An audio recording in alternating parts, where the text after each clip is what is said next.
O Senhor esteja convosco.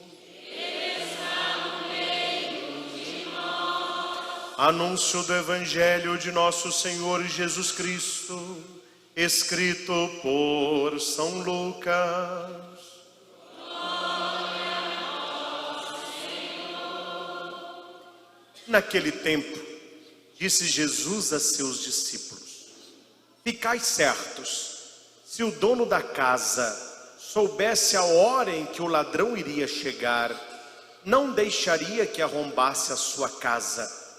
Vós também ficai preparados, porque o Filho do Homem vai chegar na hora em que menos o esperardes.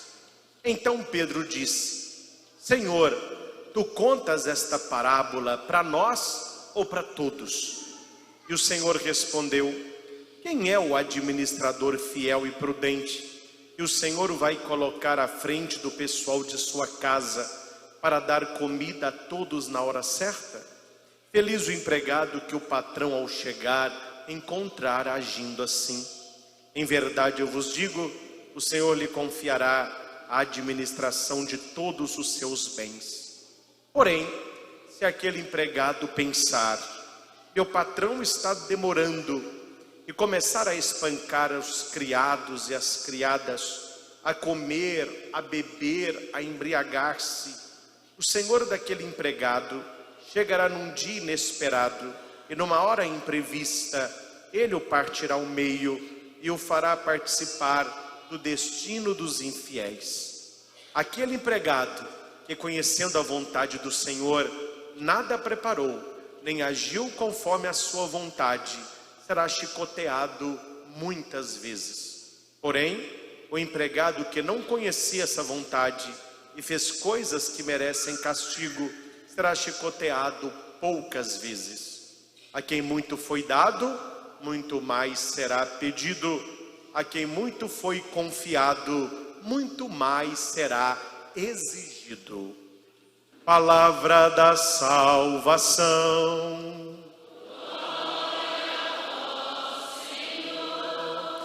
Que o Santo Evangelho perdoe os nossos pecados e oriente a nossa vida. Amém. Acolhemos esta palavra com a salva de palmas.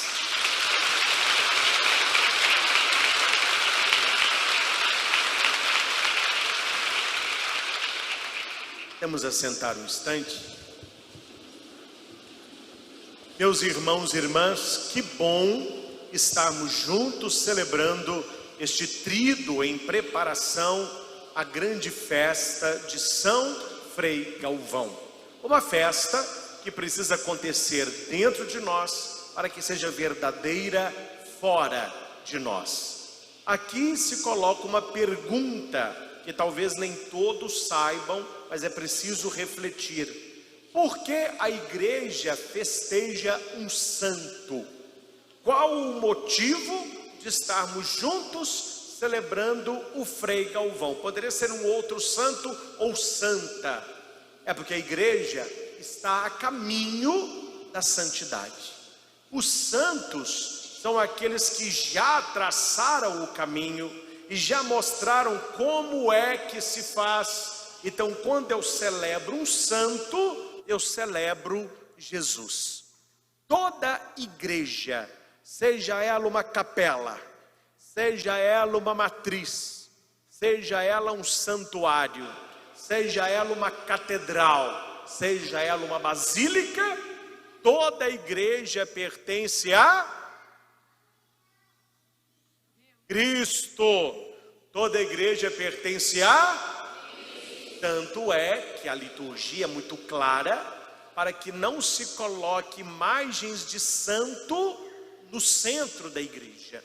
O centro da igreja é o altar, é o lugar mais importante. E ainda mais vai ficar mais simbólico na nossa igreja, que ela é redonda. Então, nas duas vigas centrais, uma viga será uma coluna com Nossa Senhora dos Nós, ela é a nossa segunda padroeira, copadroeira, e na outra coluna, Frei Galvão. Não se coloca mais o santo padroeiro no presbitério. Esse ambiente que nós estamos do presbitério é o lugar do culto a Cristo. e a Trindade. É o culto de latria. E os santos nos pilares centrais da igreja, se você olhar lá em cima, tem uma cruz, parece uma viga. A haste horizontal que desce nessa pilastra e que desce nessa pilastra, nessas duas ficarão as colunas dos santos. Qual o simbolismo? Quando alguém entrar pela porta central do santuário, de um lado estará Nossa Senhora, de outro, Frei Galvão. A mãe e o santo apontam para o altar, para o mistério. É por isso que nós celebramos os santos. Se não fosse Cristo, não haveria santos. Quem gosta muito de Bíblia, quem lê Bíblia, você não fala Santo Abraão, Santa Ana, São Samuel, São Moisés, São Jacó. Por que todos os homens de Deus e profetas do Antigo Testamento não têm títulos de santo? Porque o primeiro santo, ele vem depois de Cristo. Antes de Cristo não houve santificação. O santo dos santos, onde ficava a Arca da Aliança, quando Jesus morre na cruz, aquele véu se rasga do alto a baixo. Ali simboliza o coração de Cristo. Todos têm acesso ao Pai. Então a chaga do coração de Cristo e as suas chagas das mãos e dos pés não são feridas, não são machucados. Lá em Itaúna, talvez aqui também tenha, na região, mas quando eu fui coroinha lá, tem um Jesus ressuscitado, ele tem uma bandeirinha na mão, ele é assim, ó. E na mão de Cristo tem a chaga. Aí um dia na procissão da ressurreição, o Santíssimo na frente, o Cristo atrás. Aí a criança puxou o vestido da mãe e falou com a mãe assim: ah lá, mãe, ó, dodói, dodói. Aí a mãe falou assim: é a chaga. Para a criança tá certo falar que é dodói, porque o dodói na verdade é na cruz. Mas o Cristo ressuscitado, ele não tem feridas pelo corpo, ele é um Cristo chagado. Estas santas chagas não são mais sinais de dor, são sinais de amor. O que manteve o Cristo pregado na cruz não foram os cravos, foi o amor que ele tinha por cada um de nós. Então São Gregório de Nissa e São Cristóvão, eles vão trabalhar, São Gregório de Nissa e São Crisóstomo, são os pais da igreja, eles vão trabalhar as chagas de Cristo como a entrada para o colo do Pai. Quando você adentra o Sagrado Coração de Cristo, você está adentrando no mistério de um Deus que é amor e que não muda, é ontem, hoje e sempre.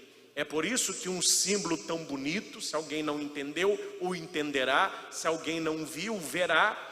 Nós colocamos na entrada do nosso santuário, nas duas portas, e aqui nós temos duas portas, porque o layout aqui da igreja e o altar, como a igreja aqui é toda contínua, então na frente do altar não se tem uma porta central. Então nós temos duas portas centrais. E aqui o simbolismo do nosso santuário. Uma porta simboliza a fé. A outra porta simboliza a razão. Fides et ratio, vai dizer o Papa João Paulo II. A fé e a razão são duas asas que elevam o homem na contemplação do sumo bem. Por isso que esse tapete de granito, a hora que ele chega perto das portas, ele se abre e ele abraça as duas, formando um grande cálice. O cálice que acolhe a igreja orante para o mistério eucarístico. E lá no chão, nós colocamos exatamente as 5 chagas de Cristo. É o símbolo que está no Santo Sepulcro em Jerusalém. São 5 cruzes, uma cruz maior, e nos braços maior, 4 menorzinhas. Então ali é o símbolo das chagas de Cristo. As duas menores de cima são as chagas das mãos, as duas de baixo, as chagas dos pés, e a cruz maior é a chaga do coração. Então, quando nós entrarmos na igreja de Frei Galvão e pisarmos naquele mármore, naquele granito, você vai lembrar que o coração de Cristo agora é a porta de entrada para o Pai. E é um símbolo muito bem feito, que ele não tem ponta cabeça. Onde você olhar o símbolo dos 4 cantos, ele é o mesmo símbolo inalterado. Ou seja, você pode olhar o Cristo de várias facetas, ele continua sendo Filho de Deus, homem igual a nós em tudo, menos no pecado. Este mistério todo que Galvão um dia acolheu no seu coração, dedicando a sua vida toda a Deus e sendo devoto de Nossa Senhora. A devoção a Maria é uma devoção dos devotos de Frei Galvão. Não somos devotos dela por causa dele, mas ele nos ensina a reta devoção a Nossa Senhora. Sem falar nome de programa, nem canal, senão vocês vão estar procurando para ver esse lixo. Mas eu estava vendo uns dias desses umas entrevistas com um olho assim, o que eles querem passar. É interessante, em nenhuma entrevista, nenhuma, se menciona Deus, ela é inexistente, não se toca nada de fé, e nenhuma entrevista valoriza a família, nenhuma valoriza a família. Todas as entrevistas, os programas, as novelas, e que ficam insistindo na mesma tecla, é uma destruição em suma da família que nós conhecemos. Eles dizem família tradicional. Nós não usamos essa palavra, não use essa expressão.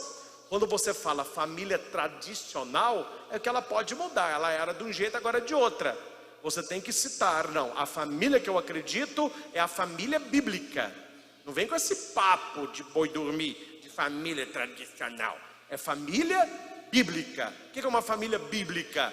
É a família aos olhos de Deus. Essa família não muda, céus e terras passarão, mas a minha palavra não passará. Quando nós acreditamos numa família, qual que é a família bíblica? Jesus, Maria e José, a sagrada família de Nazaré e a nossa família olhando para ela. Se não se fala de Deus e não se toca a família, o que dirá de caminho de santidade? A maioria das pessoas que não tem uma fé viva nem sabe por onde passou o assunto de santidade. Ninguém está querendo ser santo. O que as pessoas querem? Ser felizes. Custe a que custar. Façam o que fizer, o que vale é felicidade. Só que eles não sabem que a felicidade que eles tanto buscam não é felicidade, é alegria, porque ela é momentânea. Ela sempre termina com dor de cabeça, termina com tragédia, termina com mazela. A felicidade plena nós só vamos alcançar se estivermos cheios do Espírito Santo. É só o Espírito Santo que é capaz de encher o nosso coração, nos fazendo felizes. E a Bíblia aponta para esta mulher e diz: Ave cheia de graça. Ave é feliz.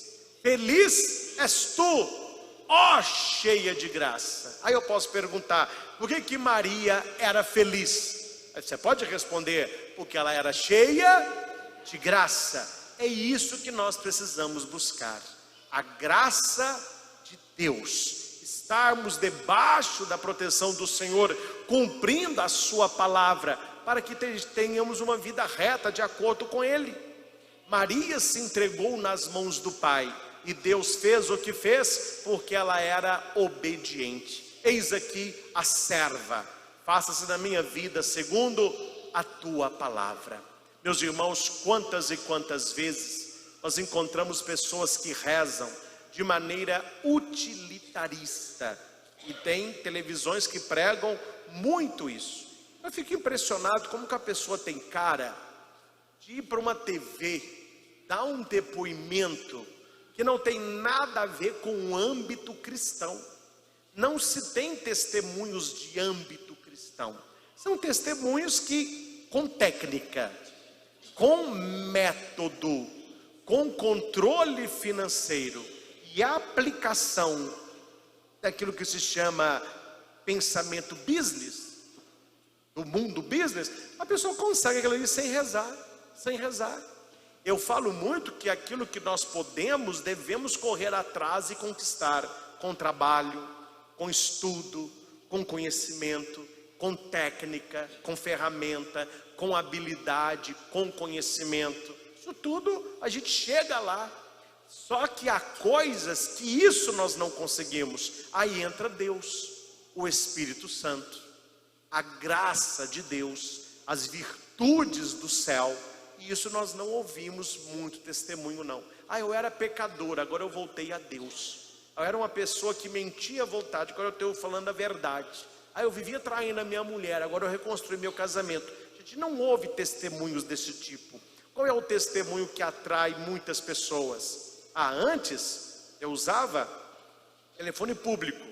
Hoje eu tenho o 10 Blues, não sei o que, né? Antes eu era empregado, hoje eu sou patrão. Hoje eu andava de busão, hoje eu vou de helicóptero. O pessoal, opa, eu quero isso para mim. Ninguém está buscando cruz. O discurso da cruz é inexistente.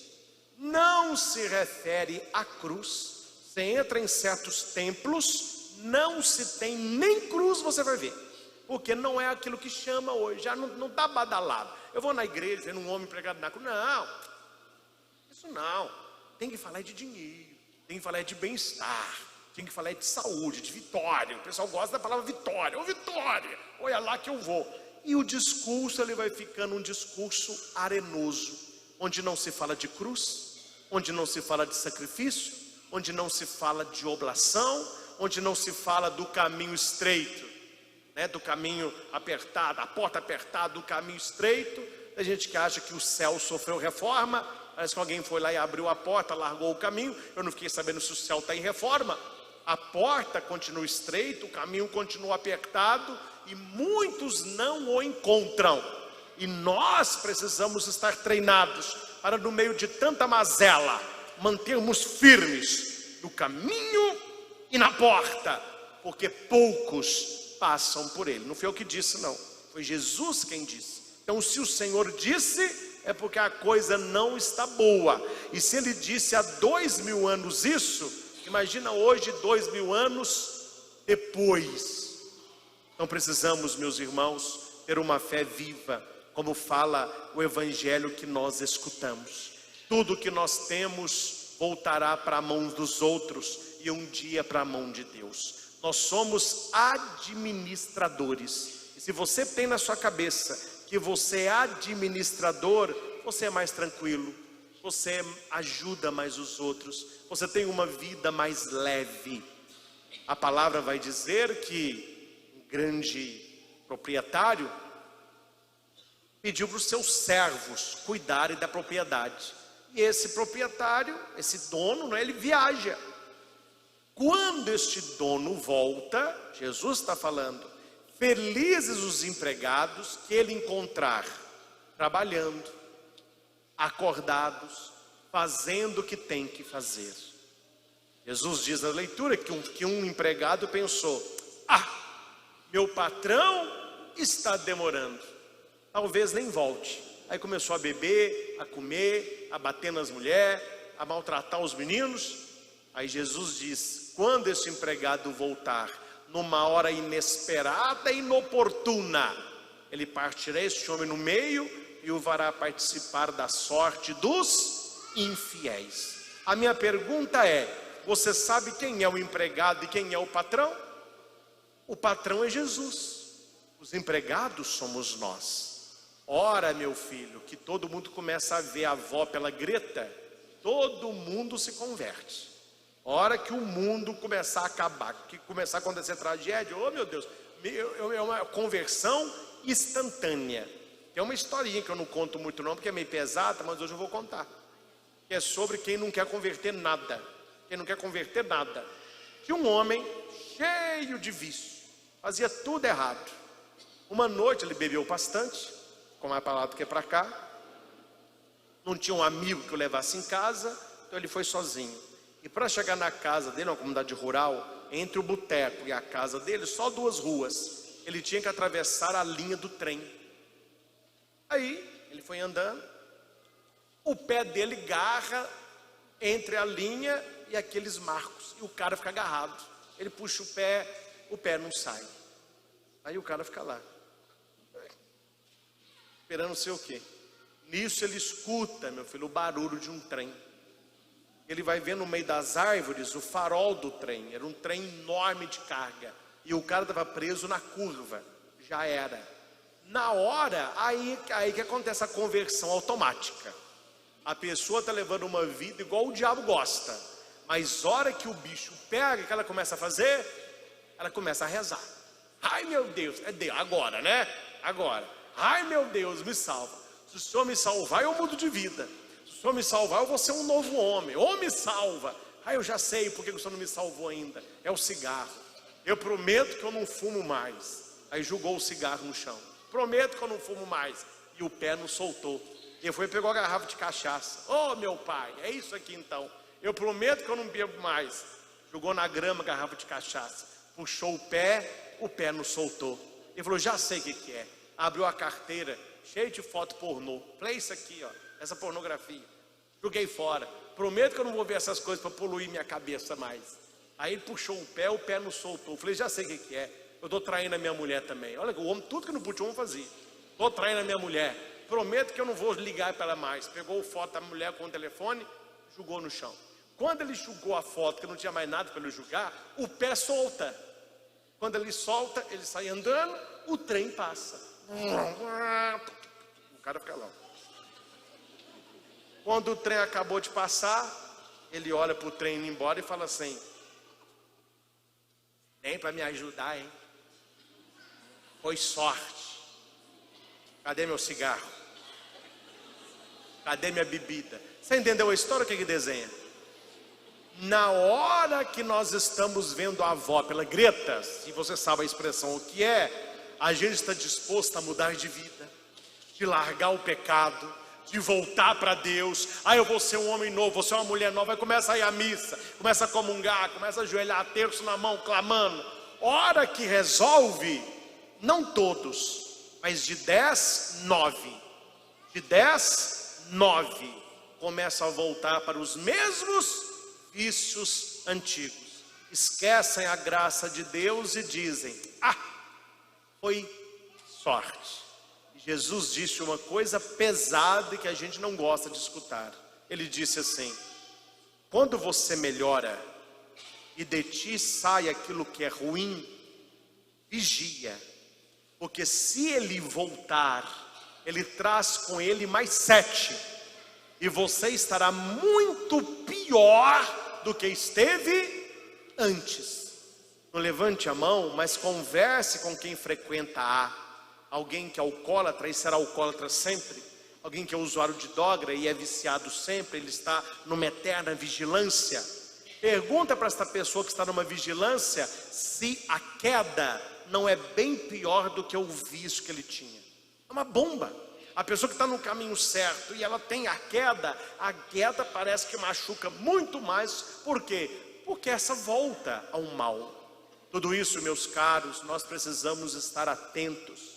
Que o Senhor volta numa hora esperada, ou que nós vamos numa hora inesperada. Ninguém sabe o dia que Jesus vem e ninguém sabe o dia que vai. O que nós precisamos ser? Bons empregados. Fazer o que deve ser feito aos olhos do Pai. E o Evangelho finaliza, e com isso eu finalizo, com esta frase tão bonita, mas pesada. A quem muito foi dado, a quem muito foi confiado, muito mais será exigido.